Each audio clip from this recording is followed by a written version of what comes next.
नमस्कार, माझं नाव दिनेश शांताराम नारकर। कोविडच्या काळामध्ये मी 32 दिवस ॲडमिट होतो आणि अतिशय वर्स्ट कंडिशनमधून मी बाहेर पडलो होतो। कारण मला माझी HRCT 30 आणि ऑक्सिजन लेवल 64। 26 दिवस मला ऑक्सिजन लावलेलं होतं।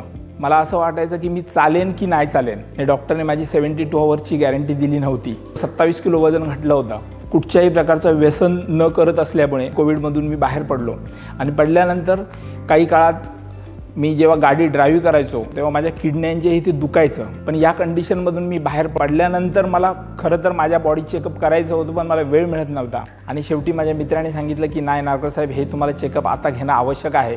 आता आपण कुठच्याही परिस्थितीत जाऊया। मी म्हटलं ठीक आहे, आपण करून टाकू चेकअप। आणि चेकअप ज्या दिवशी घेतलं त्या दिवशी मला समजलं की खरंच पुढचं आयुष्य व्यवस्थित जगण्यासाठी प्रिव्हेंटिव्ह हेल्थ चेकअप किती महत्त्वाचं आहे।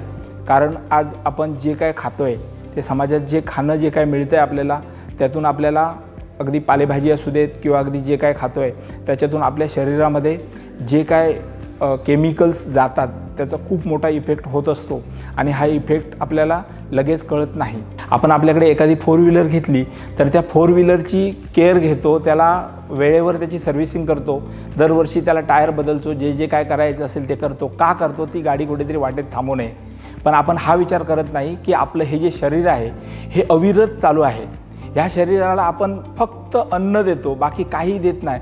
मग त्याचं सर्व्हिसिंग काय, त्याचा विचार आपण कधी करतो का? आपल्या ह्या शरीराची हेल्थ चेकअप कधीतरी होणं आवश्यक आहे।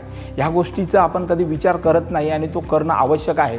त्यामुळे प्रिव्हेंटिव्ह हेल्थ चेकअप हे सर्वप्रथम आपल्या शरीराचं करून घ्यायचं, हे प्रत्येकाने समजून घेतलं पाहिजे आणि त्या पद्धतीने ते प्रिव्हेंटिव्ह हेल्थ चेकअप प्रत्येकाने करून घेणं आवश्यक आहे। मला माझ्या हेल्थची केअर मी आत्तापासून घ्यायला सुरुवात केली आहे, तशीच तुम्ही देखील आता यानंतर चेकअप घेऊन पुढच्या हेल्थची केअर घेणं आवश्यक आहे आणि याबद्दल मला खूप मोठं समाधान आहे।